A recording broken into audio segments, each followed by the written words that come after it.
Hi. I decided to move my camera last minute. So this is where I'm going to be. I decided randomly that I wanted to talk about Paranormal State, which is like one of my all-time favorite paranormal shows. Anybody that knows me knows that I'm like super obsessed with paranormal shows. And this is one that I've been watching like a bajillion years. So I wanted to talk about it. I'm going to do what I always do and take a second to share it to some people. And yeah, I know what I look like, and I don't care. I just got off work and took my shower, and I don't have the desire to put on makeup or something just to go live, so I'm not.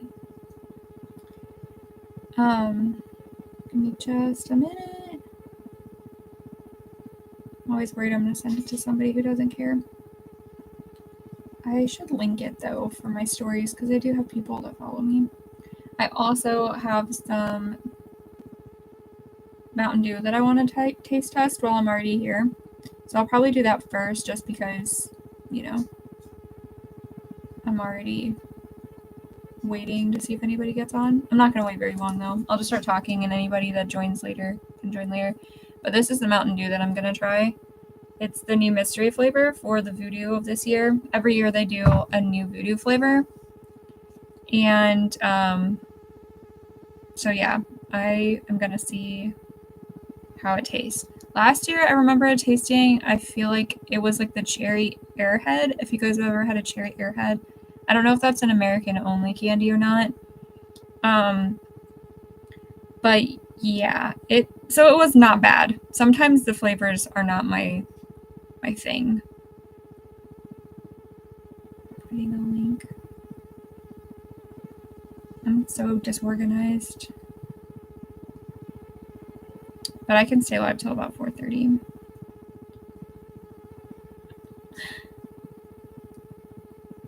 Responding to a message. Somebody saw my share and was like, I've never even heard of Paranormal State. Well, probably because it came out in 2007 and it only had 6 seasons. So I could totally see why the average person maybe didn't know what Paranormal State was. But as somebody who is really into paranormal stuff, back then especially, there weren't like a ton of paranormal shows that were on TV, not during the Halloween like fall season. So I know like we had Ghost Hunters, Ghost Adventurers came a little bit later, and then there were shows like A Haunting, which I also love and watch as a comfort show. So I could talk about that one at some point too. I need to get my millennial side bangs. So I'm going to try this first. This is the Voodoo flavor. Sometimes I read what the stuff says to see if I can figure out like what flavor it is, but then I remember I don't know the like formal names for anything. Sorry, the glare on my glasses drives me crazy. So we're going to see. The bottle looks very similar to every year. I think the color might change a little bit. I can't remember. And then it's got the year up here. I don't like drinking out of bottles, so it always tastes weird. I can see him in the mirror. I could see him walk by in the mirror. He thinks he's being sneaky.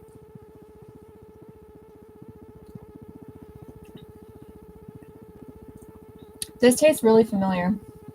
I don't like it, but it tastes familiar. I've eaten something that tastes like that. It smells familiar. Right? I don't know what it is though. I've eaten or drank that. 100%.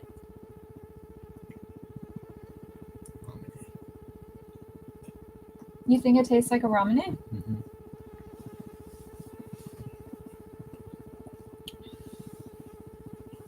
Like the blue one? Yeah. Or the melon one? Yeah. Maybe it is melon. Maybe it's melon. This is not a bad flavor. It's not a flavor that I would necessarily go for, but it's not bad. It's just not good. And I got these because I like these. And I'm going to eat one because I didn't eat enough today. I've already eaten my favorite flavors, though, which are the pistachio and the vanilla ones. So now I'm stuck with, I guess, a coffee one that doesn't really taste that much like coffee. It says it's coffee. I don't really like the raspberry ones or the chocolate ones too much. They're too chocolatey, and I don't feel like digging out the lemon one. It's supposed to be coffee, isn't it?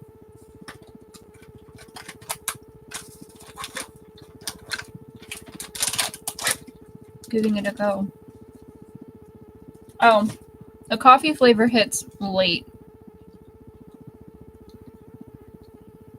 I wonder if it's mostly in the filling and not in the egg, like, crispy shell part.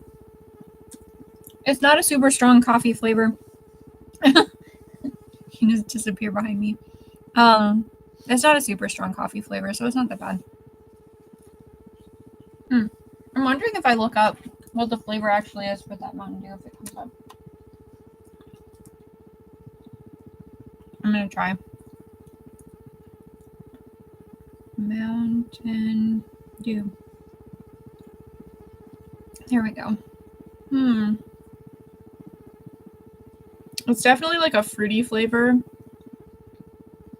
The Mountain Dew was. It was like a fruity flavor that I see somebody else says it's fruity and sour, but isn't it all Mountain Dew a little sour? Like that's the point of Mountain Dew, right? Because it's got that citrus kick to it. But that doesn't. Let's see what these people say.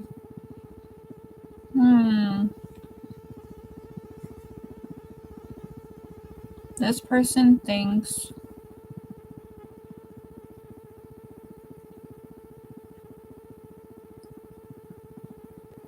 pink.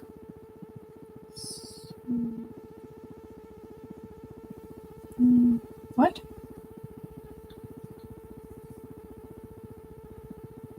This person said they put it PINKSTA.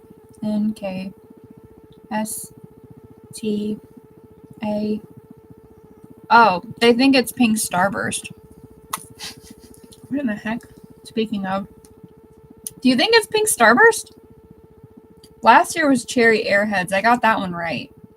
Because that was like 100% the flavor. Sorry, nobody's on anyway, so instead of talking about what I should be talking about, maybe they haven't announced it. Everybody's saying strawberry. It does, I guess, kind of have a strawberry flavor. I thought it was more. Let me smell it again. Somebody else said blueberry. No, this is definitely strawberry. They're right. It's that super artificial strawberry. It doesn't.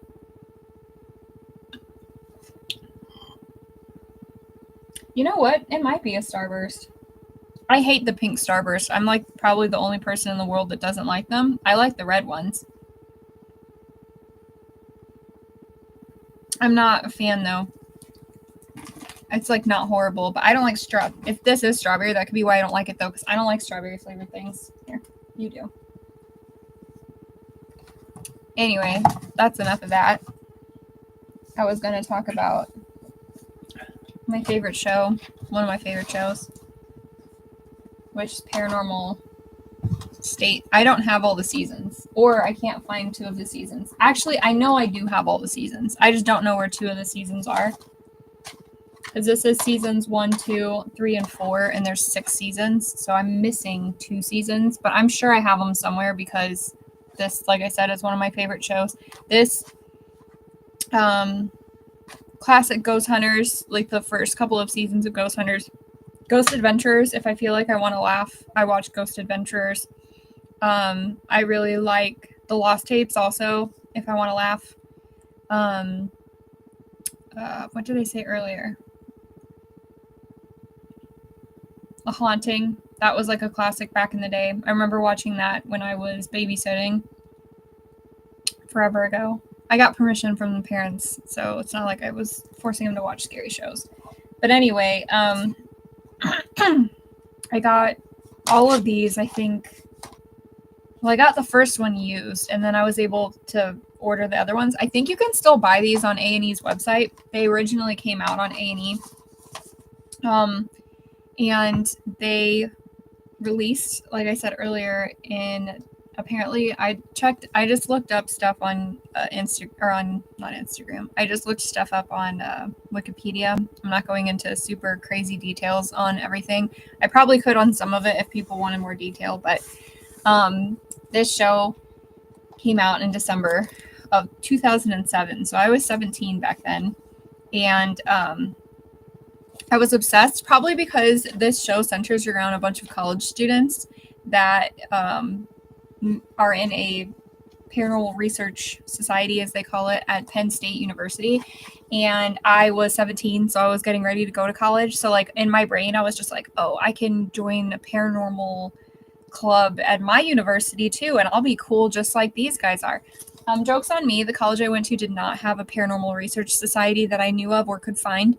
So I did not get to join that. I did get to go on a paranormal walk thing they did in Halloween in one of our buildings. So that was cool. And we got to experience cool stuff, I guess. It wasn't anything like crazy. Nothing crazy happened, but I got to use dowsing rods, which was kind of cool. I guess that would be like a whole different story.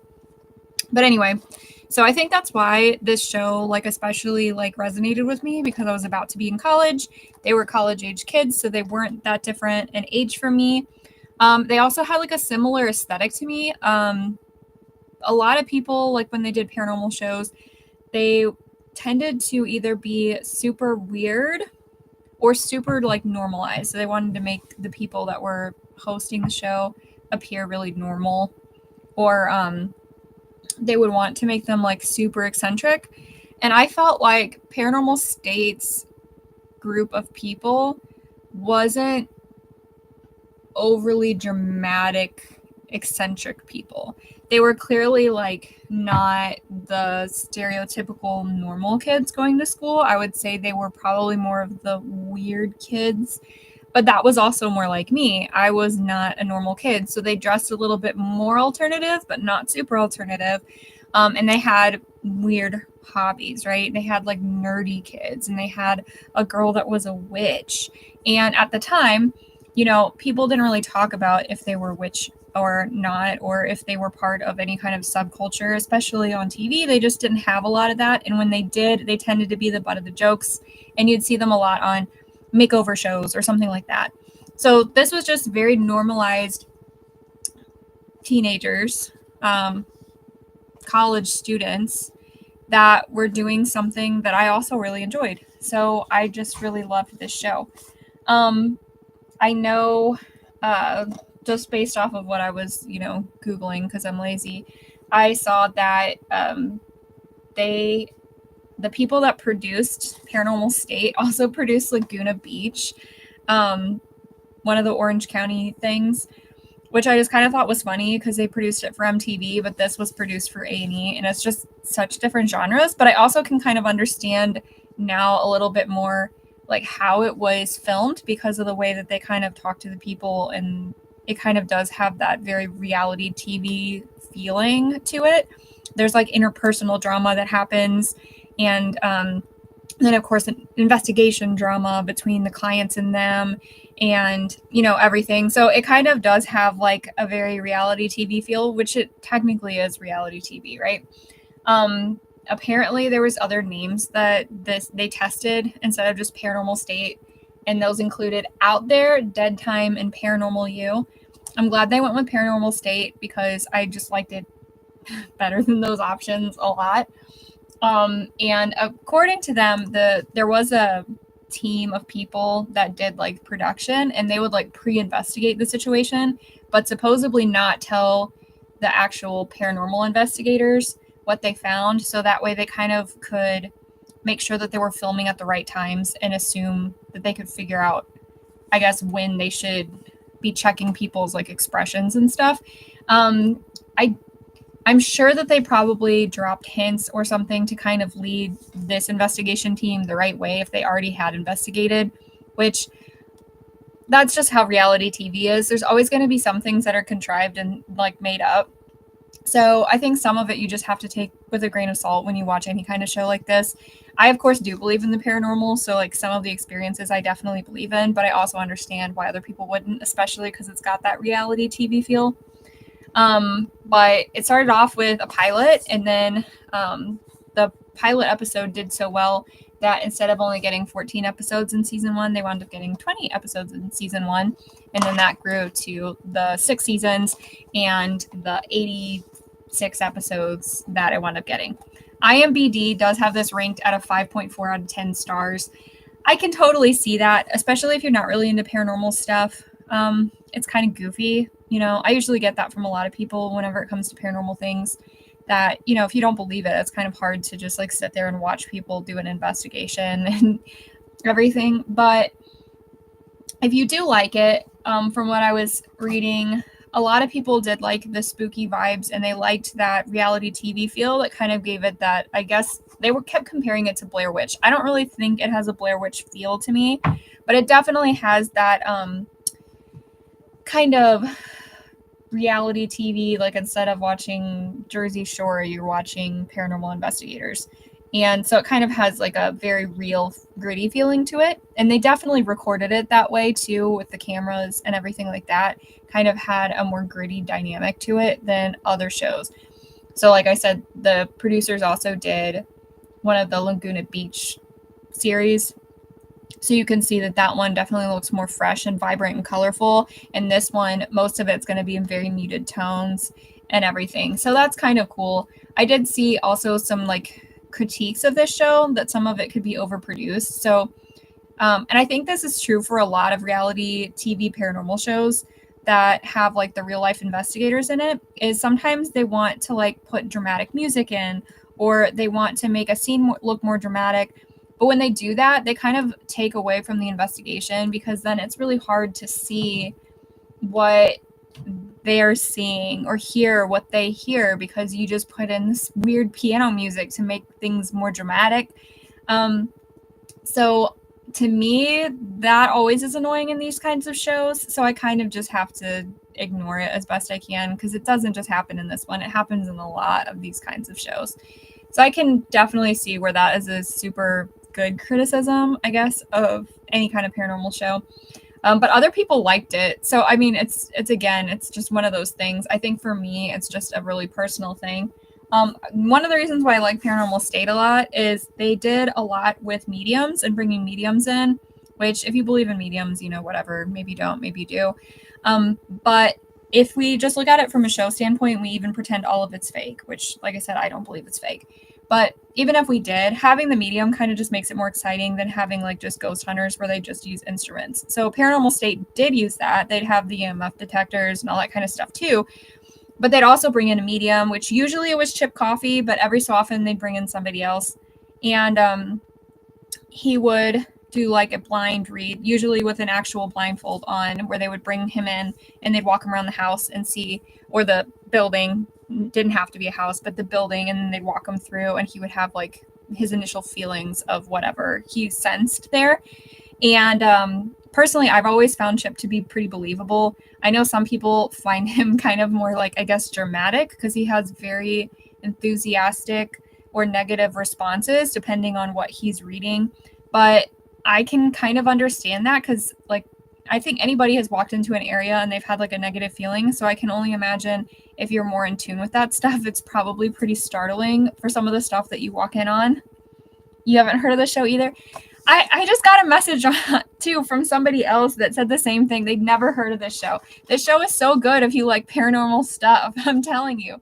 But I was just saying I really like this show because they tend to bring mediums in, which I know if you don't believe in mediums, whatever. But usually they'd have Chip come in and kind of give a reading, and not for every house. Sometimes they would go to houses and they'd be like, I don't actually think your problem's paranormal. Like, it seems like it's something else, which always lends to credibility. That's one reason I always liked ghost hunters, not ghost adventures, but ghost hunters growing up, because they also would walk into a place and be like, yeah, this place isn't haunted. There's just something going on, but it ain't haunted. And every so often they would get that too. Now, Paranormal State did hit a point where they started getting a lot of like demonic hauntings. And supposedly one of the demons attached to Ryan, who is this guy on the cover here, he was the lead investigator and like kind of the head of the club. And after that, regardless of if it actually did happen, if you don't believe in the paranormal, I think it did take kind of a mental toll on him, because you can see throughout the series that he starts becoming a little bit more agitated and aggressive in the way that he investigates and treats the other investigators. And I'm going to kind of go over like a rundown of what happened to all of the people from the show, or most of the people, not all. And he kind of went down a bad path where he kind of got into some legal trouble, and he never really fully recovered from that. And he doesn't really do paranormal stuff anymore. a lot of the other people from the show, I see like in Instagram comments getting asked about how Ryan's doing, and like they all tend to ignore you or say, please stop asking us about him. So my assumption is that they probably all fell out due to his legal issues, which he's had a couple, it sounds like, which is a shame because I always thought he was very serious and he was very passionate about what he did. So it's kind of a shame, but I do think that regardless of if it's real, feeling like that demon marked you, I think that probably did take, as somebody who did believe, probably a heavy toll on him. And it probably didn't help his situation because I think that happened in like season 2. And it just kind of got worse. He'd gone through a lot anyway in his life. And then having that happen, I don't think helped. He was actually really close to Lorraine Warren. Which if you know anything about paranormal stuff, you have to know who the Warrens are. And Lorraine Warren does show up as a guest in a lot of episodes. And she would usually kind of also do medium stuff similar to Chip Coffey and let him know how things were going, especially if there was a demonic entity in the building that they were investigating. So usually Chip wouldn't be involved in full-on demonic. He might have negative, but usually if it was a demonic presence and they knew it was a demon, they tended to bring in Lorraine Warren. And they would also have a priest that would come in to help out as well. But yeah, he was close to the Warrens. So it's kind of cool seeing her in them. I know sometimes she kind of gets a bad rap too, because I think now a lot of her investigations, they became horror movies. So it's kind of hard because people see the horror movie version of like Annabelle and they don't really think about the actual story. And then some of the stuff from the actual story, you know, gets debunked a little bit. And I do believe that she had some kind of something, and maybe it just became a little bit, you know, Hollywooded, however you want to say that. They made it a little bit more palatable so that they could make it, as I noticed that paranormal stuff was picking up in media attention, I think they just made it a little bit more dramatic, right? So that way they could get more shows and they could get more guest appearances. And then, you know, they started having paranormal conventions that were bigger. So I think that, like I said earlier, you kind of have to take some of it with a grain of salt because obviously they're dramatizing a lot of this. So it's exciting for TV. Because if you've ever been to a paranormal investigation, they tend to be really boring for the majority of the investigation. And if you've been to haunted places, you might be creeped out a lot, but you don't tend to have anything happen unless you're lucky, which maybe someday I'll do a story time about when B and I went to the penitentiary in Missouri, because we definitely had something happen, which was cool. But anyway, so yeah, so this show, like I said, had the Warrens in it. Chip Coffey was in it. Chip Coffey is still pretty active on Instagram if you're into medium stuff. He also just posts random stuff about like people that he knows and shows that are coming out on different, you know, channels that have to do with paranormal stuff. So he's still really active in the community. But these shows are very similar to Ghost Hunters and stuff in that they would go to like normal people's houses that would be like, hey, we're having a problem here. We think that there's a haunting. Will you come investigate? And so it was nice because similar to especially the older Ghost Hunters, they would go into very normal houses that weren't super pretty. It wasn't super dramatic. They were very regular, normal, everyday people that were just asking for help, investigating a ghost story. And sometimes you could even like, I don't know, to me, you could watch the show and be like, something is off. Like you can just tell from the way people are. But they were so normal people that it felt less fake. You know, like they didn't feel like actors. This felt like Bob down the road. It didn't feel like the house was fake because the amount of stuff in the house sometimes was like, this can't be a set because this is too specific. There's too much involved in this. So it felt very real. And like I said, it felt very gritty. There was a lot of times where the investigators didn't always get along, and they might disagree about how the other one wanted things done or getting involved, or they might disagree with how, Ryan, the lead, was going about how he wanted things investigated or who was going to go in what room that night or whatever. And I think that dynamic also helps because sometimes, that's just how it would be, especially, like I said, they're in college, so there's probably going to be some drama to it. And they definitely sometimes did not get along with the people they were investigating, because those people would be hiding information or lying. And usually when you start investigating something like that, something's going to pop up. Either physically they'll see something and they'll be like, that's not what you said happens, or maybe through Chip or the other medium. Sometimes, like I said, they had different ones, but usually Chip. And so it was kind of cool. And as usual, they would try to like figure out a way to help the family, be it chasing the spirit out if possible, or they would tell them ways to cope with it or how to, handle situations. And some of the people were like insane. Like they're like, there was one that I like distinctly remember, and he like had supposedly sold his soul to the devil, and he needed to get like 15 souls to the devil before he died or something. And he of course lied and said he'd never done anything with the paranormal, and then they found all of his stuff in the basement hidden down there. And then he was like, oh yeah, I did that, but I don't want to anymore. And they're like, well, that's not really how it works, is it? And so they had to do like a whole thing. But some of the people like did really wild stuff like that, and they just didn't tell anybody. And it makes you really think too, because like I said, some of these people seem like super normal people.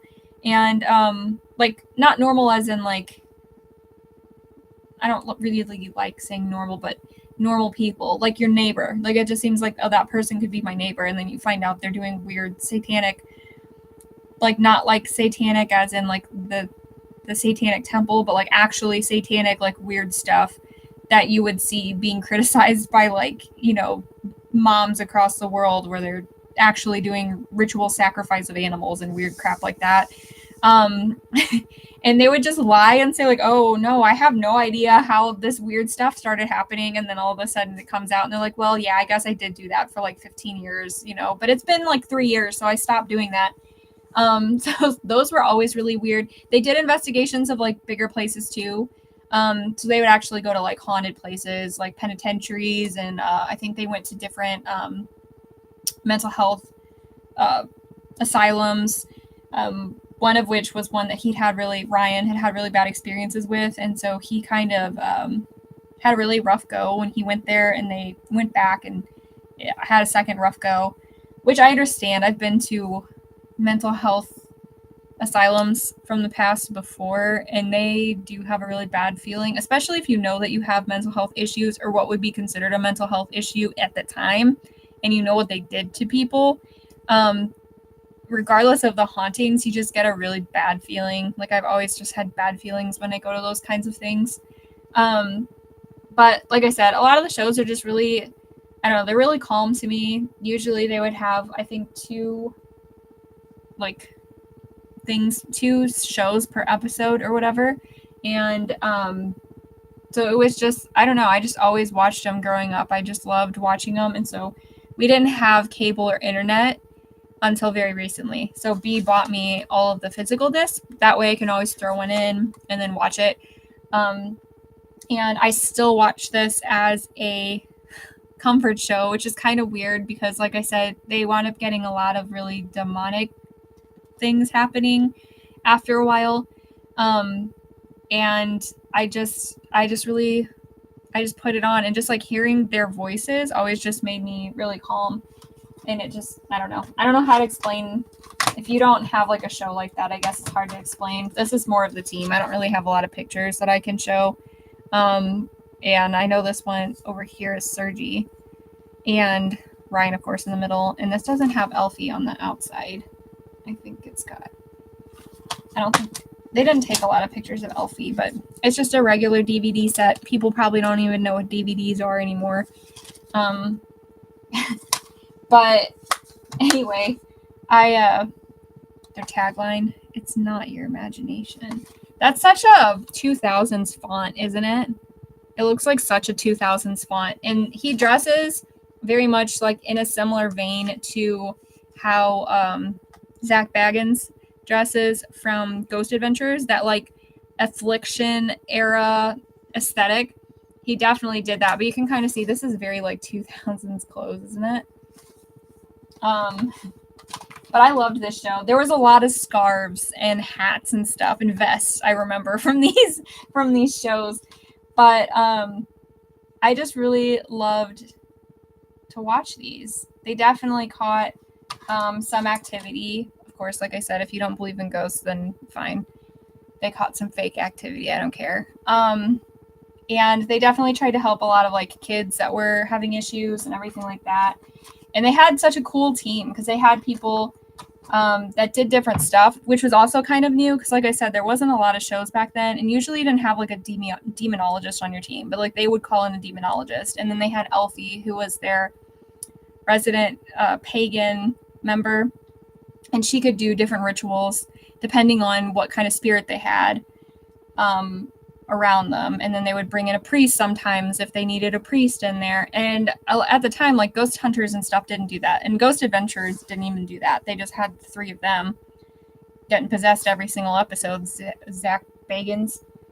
But anyway, so I was really sad because they obviously only did 6 seasons of it, and I definitely can tell like towards the end I felt like the aggression and like the chemistry wasn't as good as it was at the beginning, so I could definitely see it falling apart. And then, like I said, I did some like research really quickly on like what happened to a lot of the different members, because some of them are in other shows now. And so I went to paranormalauthority.com and I just kind of saw, because they apparently keep up with them. And like I said, Ryan, who was the lead, he got into the legal trouble, and apparently he had some kind of scam controversy where he did a pre-sale for an event I guess he was supposed to attend and got like $85,000, and then he canceled the event and then didn't refund any of the money. And I'm kind of interested in like investigating that a little bit more because I'd never heard that.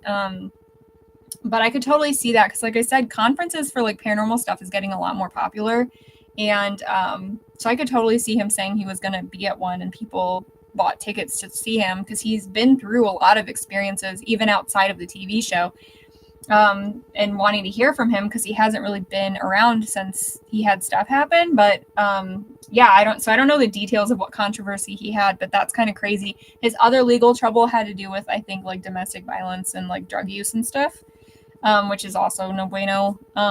But hopefully he gets better. Like I said, I don't know what's going on with him, but Chip Coffey, like I said, was the most common medium that was on the show.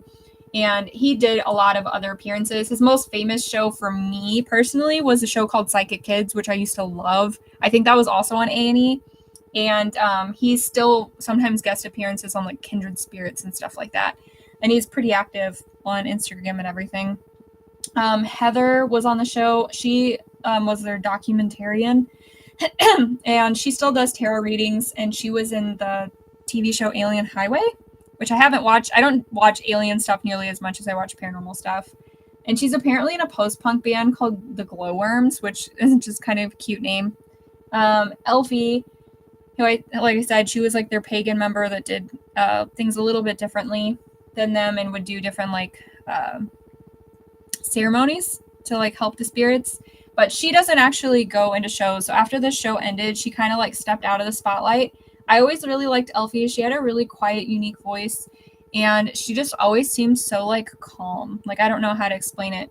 But I used to follow her on Instagram. I don't know if I still do or not, because Insta doesn't show you all of your posts anymore like it used to, but whatever. Mostly I saw her doing like book reviews and sometimes like food stuff. Like she would be talking about jarring tomatoes or something. So she has a very calm, relaxing life, but she definitely still talks about paranormal stuff. I think she had some kind of podcast or occasional like podcast call she would do with other paranormal related people. But I can't remember the details on that. It's been forever since I saw that. Katrina, she did a lot of other different shows as well, and she does conferences. But she's been on like Paranormal Lockdown. I think she's one of the co-hosts on Paranormal Lockdown. Sergi, he was like Ryan's right-hand man, and it sounds like after the show ended, he did one other show, and then he was like done, and he hasn't really done anything since, because I've wondered about him too. Michelle Ballinger is pretty famous among the paranormal community. She's also written a ton of books, fiction and nonfiction, not just nonfiction. She's in a band called Nox Arcana, which I don't know. And she's been in a lot of other shows, like as a guest too, like Portals to Hell. She's been in Paranormal Lockdown too. And apparently she is a psychic vampire, which I don't know much about that, but she's apparently really big on vampire rights. And like I said, I have no idea what that entails. I just know that when I was reading it on paranormalauthority.com, that's what it said. I did know that she'd been in like a lot of other shows, and her name is pretty popular in the paranormal world, but I have no idea what a psychic vampire is or anything like that. They had a tech guy named Josh, and he's still part of the Atherton Paranormal, which apparently Katrina and Heather are also in. And he still does a lot of like creation, inventing, writing stuff. Then there's a guy named Chad who wound up making a documentary in 2010 called American Ghost Hunters, which covers apparently the 20-year span of a haunting at his own house. And he's been in other guest episodes of other shows on A&E. And he also was made a film, I guess, in 2017 called Sir No Face Lives, which I've never heard of before.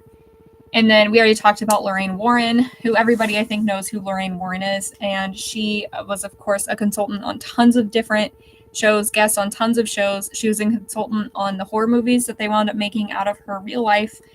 And she passed away in 2019 at 79, which is pretty impressive considering. Celebrity Ghost Stories was one of my favorites, and Paranormal Witness is still one of my favorite shows. So I watched the heck out of those. I'm so glad, like, back in the day, like, there really wasn't a ton of ghost shows. There was Ghost Hunters, then later there was Ghost Adventurers, and there was A Haunting. And those were the only ones that would consistently show on TV. Then during Halloween time, between September and early November, you would get more ghost shows, but they were like specials. So it would be like a couple hour special on the History Channel or on A&E or on Discovery. And now, like, if you go to Discovery Plus, like, you can watch, there's like a whole tab of just paranormal shows, like aliens, Bigfoot, other cryptids, ghosts, demons, portals to hell. They have like literally everything. And that makes me so happy because, like I said, a lot of people go to true crime stuff for, like, I don't know, that's what, like, the joke, right? A lot of like girls go and watch true crime stuff, and that's like a cliche, but I go straight and I watch horror paranormal stuff. You always go right behind me and drop down, so you just like disappear from view. But yes, Celebrity Ghost Stories was always really cool. I think there's another one where like a medium comes and talks to celebrities about their hauntings. I can't remember what that's called off the top of my head. I'm pretty sure it's on A&E though. Or no, it's on Discovery Plus as well. Paranormal Witness is a classic. If you like Paranormal Witness, you will probably like These Woods Are Haunted. The difference though is Paranormal Witness and These Woods Are Haunted, obviously instead of having like real life investigators, they have like those reenactments, and then they have usually an actor telling the story of another person. I don't think that the people telling the story are the actual person that actually had it happen to them all the time.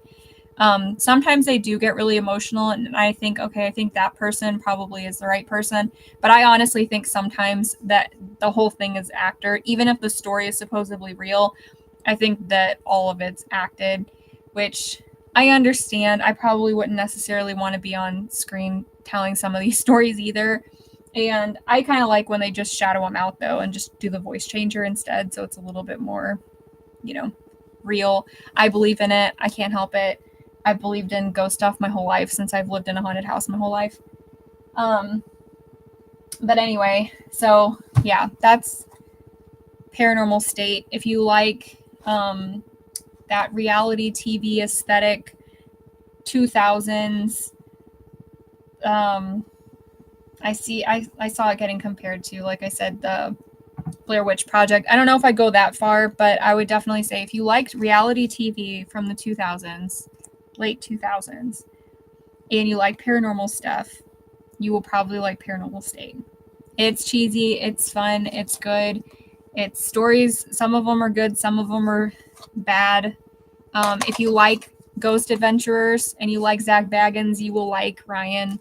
He's definitely very similar and cut from the same cloth, but I really enjoy the show, and I think it's really good. I hope the best for him. I hope he gets on the right track. I am probably going to look up and figure out what kind of legal trouble he got into with that scam, because that's just interesting to me.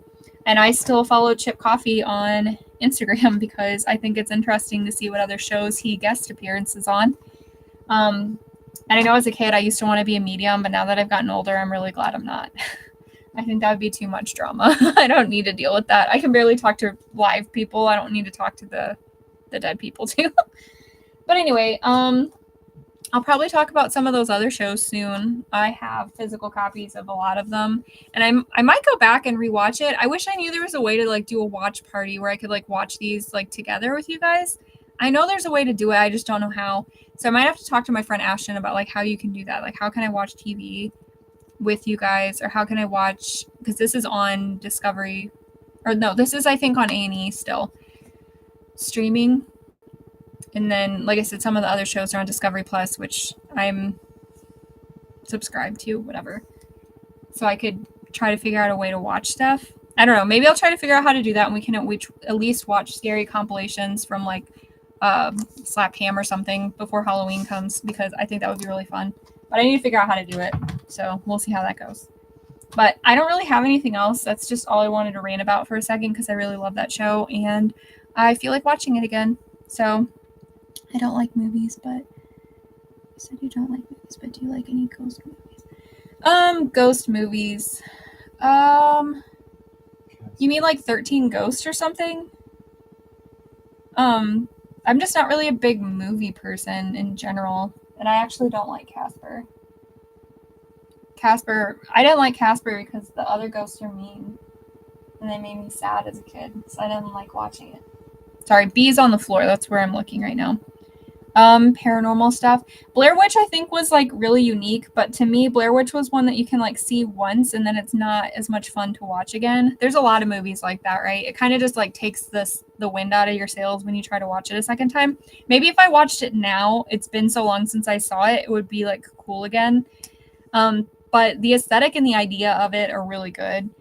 I'm trying to think of ghost movies. There was that one called An American Haunting. I remember watching that. That's another one that has a really big twist at the end. And so I kind of feel like I watched it the one time and it was really good, but I feel like if I watched it again, it wouldn't be the same. I'm trying to think. Most of the time I like cheesy, crappy horror movies. Not like good ones. I love Scooby-Doo, so Sixth Sense. Sixth Sense is another one. I think that once you know the twist, it's not as good. And I also just kind of thought that movie was a little bland, but I'm not a big M. Night Shyamalan person, so maybe that's why.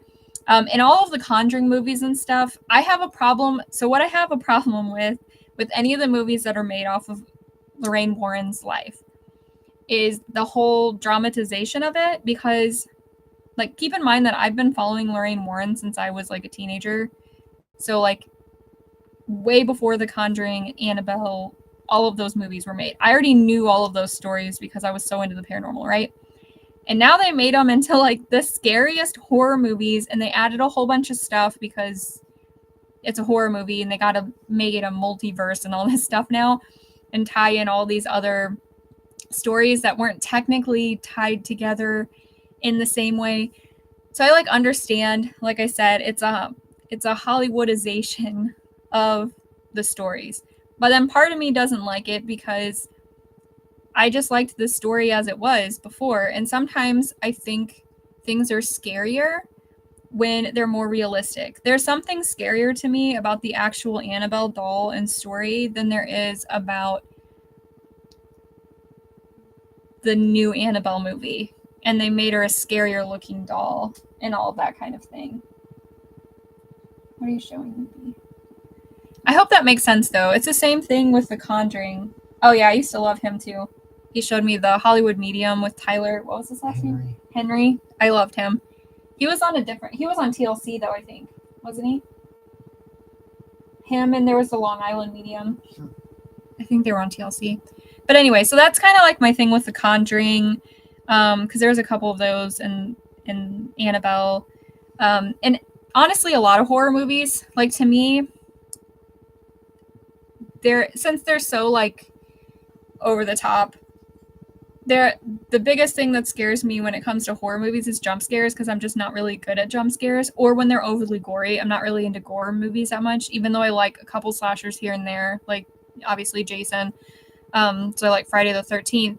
But I think Willy's Wonderland's more of a comedy though, isn't it?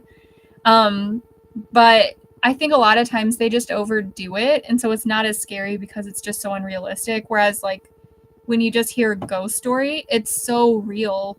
Like the more real it is, the more it's something that could happen to you, the scarier I think it is to me. So I hope that makes sense though.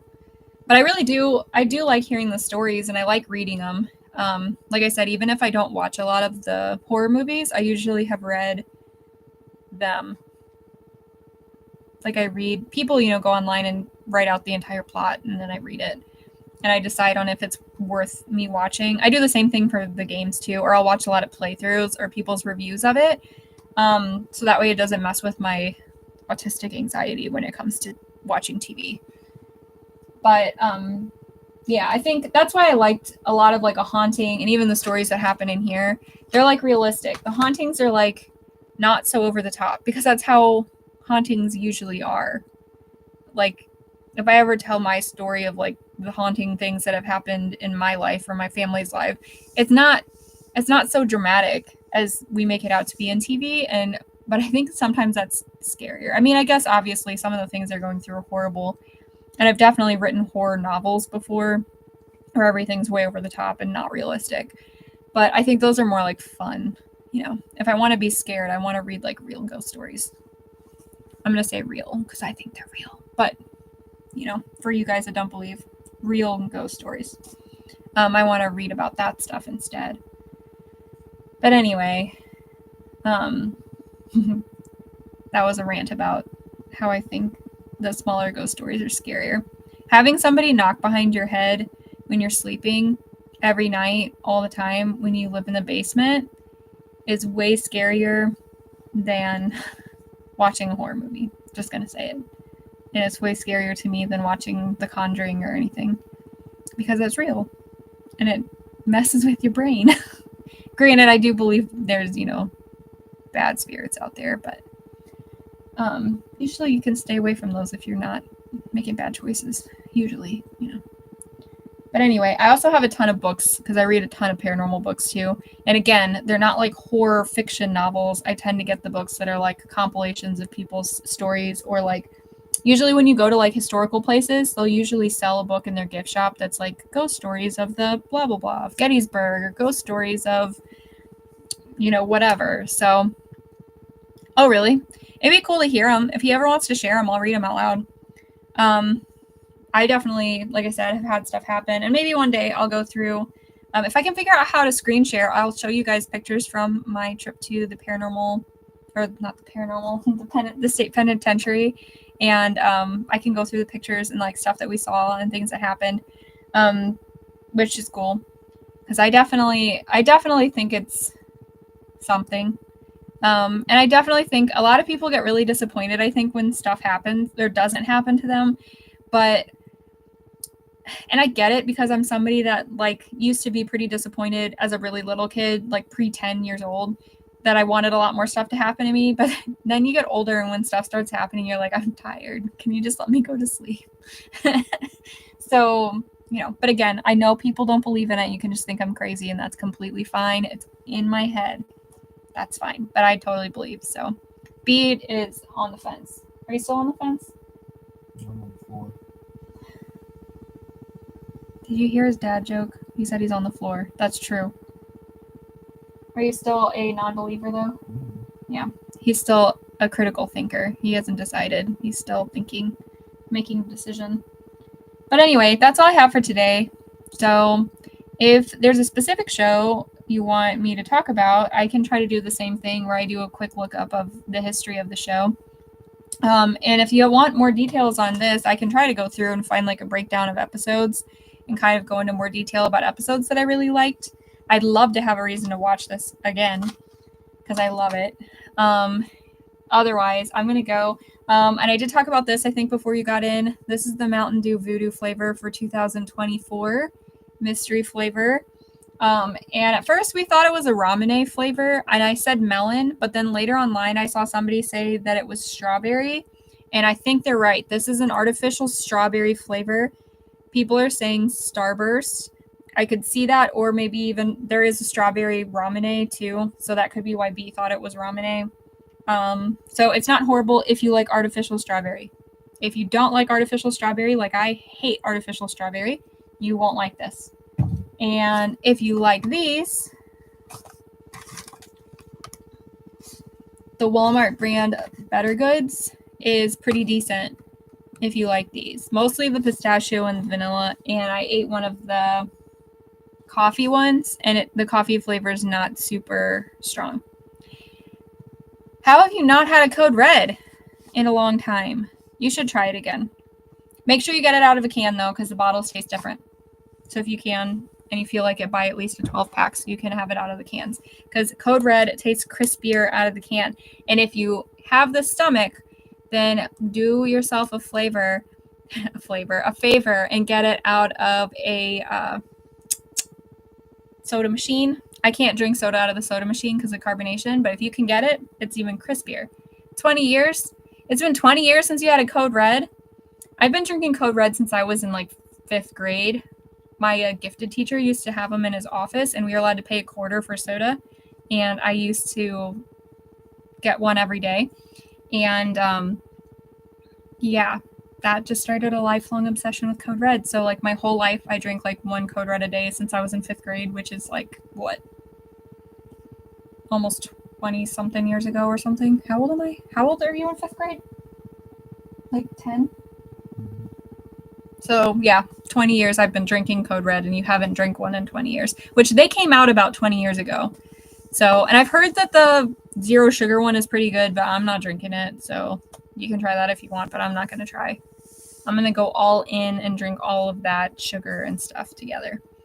But, and they have, you should find the Baja Blast gelato. Apparently a lot of the Taco Bells have it right now. So if you like Baja Blast, go give that a shot. I don't care for Baja Blast, but maybe you will. But that's all. For real this time. That's all. You can message me, though, on Instagram if you feel like it, and I will answer you. Bye!